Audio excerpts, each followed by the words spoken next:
Hola mis queridos amigos de Hablemos de un Libro, ya estamos aquí de nuevo con el libro La Dama de las Camelias. Espero estés disfrutando esta lectura romántica aquí en mi canal de YouTube. Suscríbete para que te puedan llegar las notificaciones. Espero estés disfrutando junto conmigo este contenido. Y vamos con el segundo día y empezamos con el segundo capítulo. La almoneda era para el 16. Había dejado un día de intervalo entre las visitas y la venta para poder dar a los tapiceros tiempo y de desclavar las telas, cortinas, etc. En esta época yo volvía de un viaje. Era natural que no me hubiesen notificado la muerte de Margarita, como una de esas grandes nuevas que nuestros amigos comunican siempre al que vuelve a la capital de los acontecimientos. Margarita era bella, pero así como la vida de estas mujeres es agitada, hecha de escándalos, así su muerte es humilde. Son como soles que se ponen como nacen, calladamente su muerte. Calladamente su muerte, cuando mueren jóvenes, es sabida por todos sus amantes al mismo tiempo, pues en París casi todos los amantes de una mujer conocida viven en intimidad. Algunos recuerdos se cambian sobre ese asunto, y la vida de unos y de otros continúa, sin que este incidente la altere una sola lágrima. En la actualidad, cuando se tienen 25 años, las lágrimas suelen ser una cosa tan rara, que no puedes concedérsele a la primera que llega. A lo más, a los padres, que pagan por ser llorados, y estos lo son a razón del dinero que dejan. En cuanto a mí, aunque mi inicial no se encontraba sobre ninguno de los objetos del tocador de Margarita, esta indulgencia instintiva, esta piedad natural que he confesado anteriormente, fue la que me hizo pensar en su muerte, más tiempo quizá de lo que merecía que le dedicase. Recordaba haber encontrado a Margarita con frecuencia en los Campos Elíseos, donde ella iba asiduamente todos los días, en un pequeño coupé azul tirado por dos magníficos caballos bayos, y había notado en ella una distinción poco común a sus compañeras. Distinción realzada, además, por una belleza verdaderamente excepcional. Estas desgraciadas criaturas van siempre, cuando salen, acompañadas no se sabe de quién. Como ningún hombre serio admite lucir en público el amor nocturno que por ellas sienten, y como ellas odian la soledad, esas mujeres llevan a aquellas menos afortunadas que no tienen coche, o alguna de esas viejas elegantes en las que nada motiva la elegancia, y a quienes uno se puede dirigir sin temor cuando desea saber algún detalle concerniente a la mujer que acompañan. No hacía así Margarita. Llegaba a los Campos Elíseos siempre sola, en su coche, donde se ocultaba lo más posible, en invierno envuelta en su magnífico chal de cachemira, en verano vestida con trajes muy sencillos, y aunque hubiese en su paseo favorito mucha gente que conocía, cuando por casualidad le sonreían, la sonrisa era visible solo para ellos, y una duquesa hubiese podido sonreír de la misma manera. No se paseaba como lo hacen y lo hacían todas sus colegas, desde el Rond Point a la entrada de los Campos Elíseos. Sus dos caballos la llevaban rápidamente al bosque. Allí bajaba del coche y andaba durante una hora, al cabo del cual montaba en el coupé y regresaba a su casa al trote de su tiro de caballos. Todas estas circunstancias, de las que yo había sido alguna vez testigo, pasaban ante mí y sentía la muerte de esa muchacha, como se siente la destrucción total de una bella obra. Y además, era imposible ver una belleza más subyugadora que la de Margarita. Alta y delgada hasta la exageración, poseía en grado supremo el arte de hacer desaparecer este olvido de la naturaleza por el sencillo arreglo de las prendas que vestía. Su mantón de cachemira, cuya punta llegaba al suelo por detrás, dejaba escapar a cada lado los anchos volantes de un vestido de seda, y el hermoso manguito que ocultaba sus manos y que ella apoyaba contra su pecho.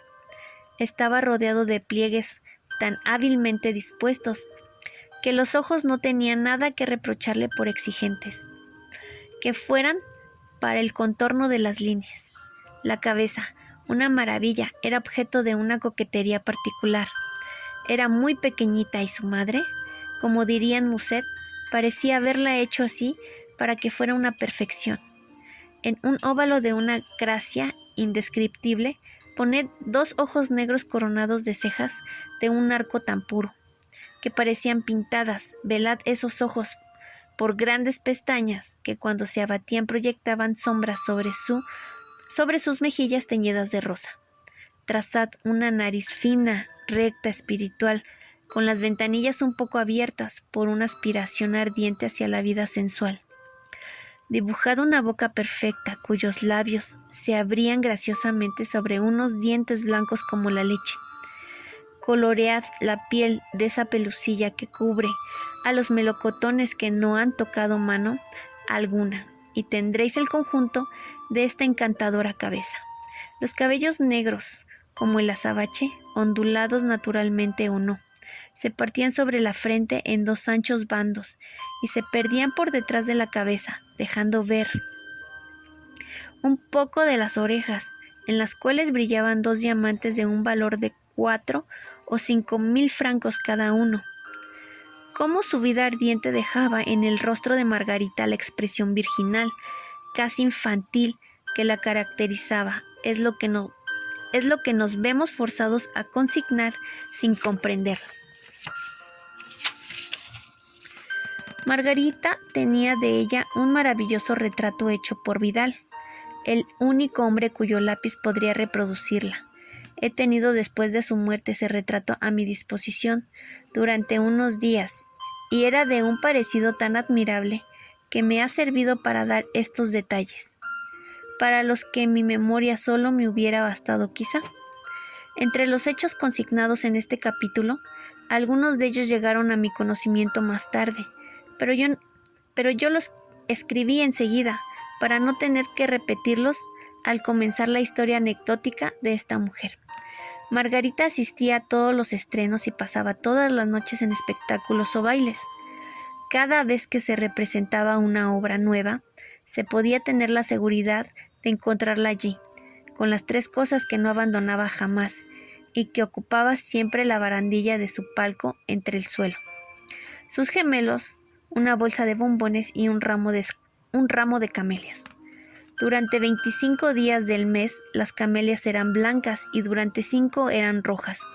No se supo nunca la razón de esta variación de colores, que señaló sin poder explicarla, y en lo que cuanto habitualmente frecuentaban los teatros donde ella iba más a menudo, y sus amigos habían reparado como yo.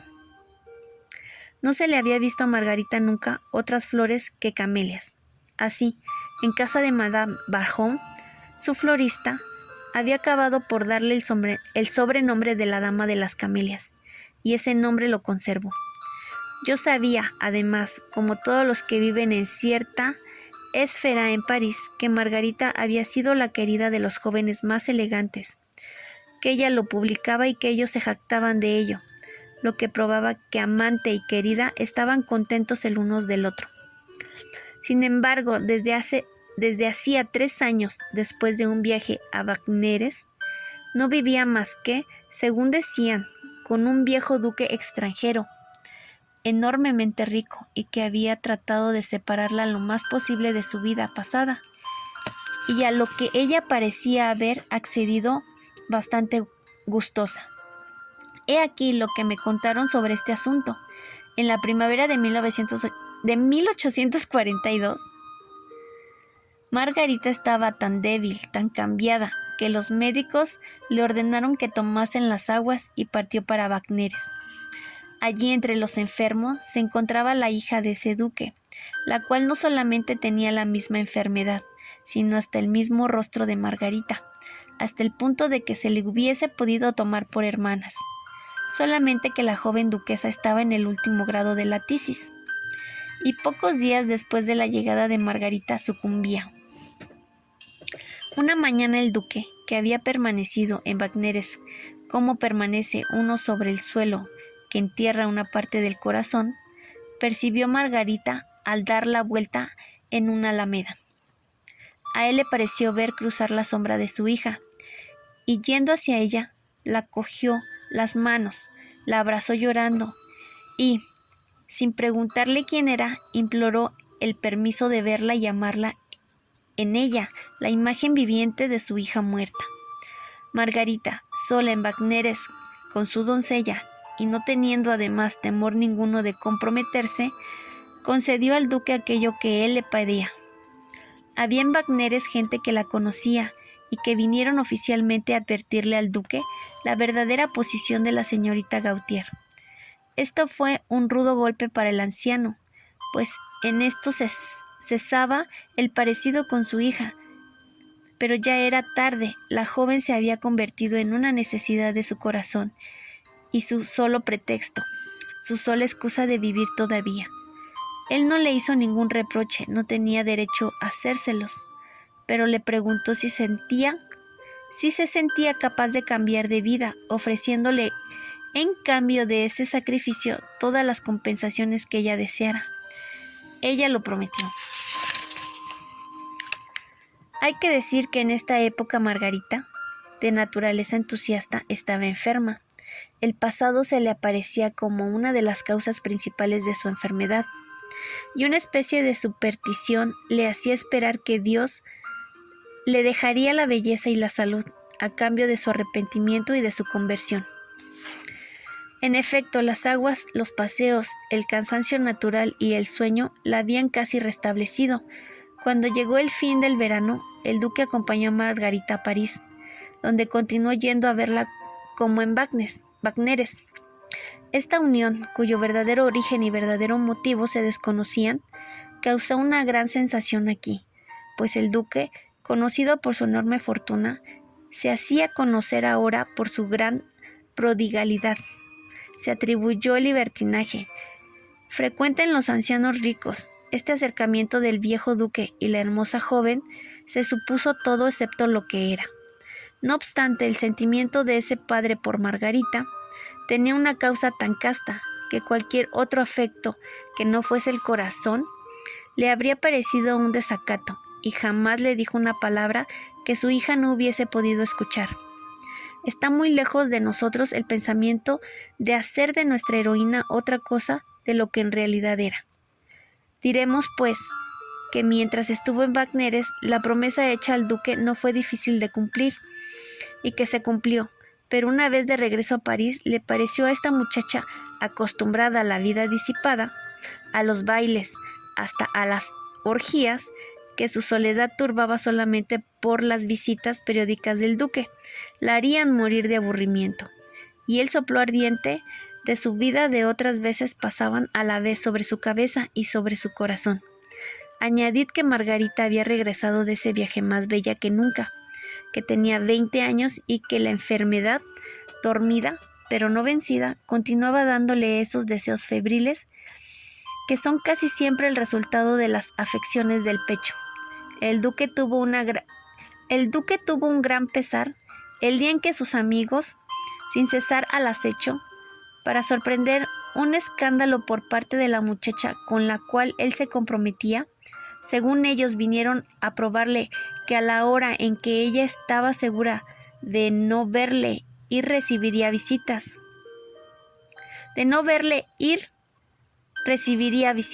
y que estas visitas se prolongaban a menudo hasta la mañana siguiente.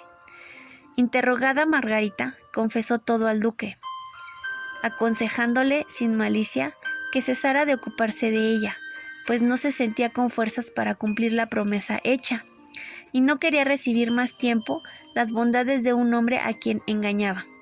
El duque estuvo 8 días sin aparecer por allí. Era todo lo que podía hacer, y el 8º día fue a suplicar a Margarita que lo admitiera otra vez, prometiéndole aceptarla como fuera, con tal que pudiera verla, y jurándole que moriría antes de hacerle jamás un reproche. Así estaban las cosas 3 meses después del regreso de Margarita, es decir, en noviembre o diciembre de 1842. Bueno, pues aquí estamos con el segundo capítulo. Espero les haya gustado. Ya me estoy quedando afónica. Ya leo un poquito más fluido.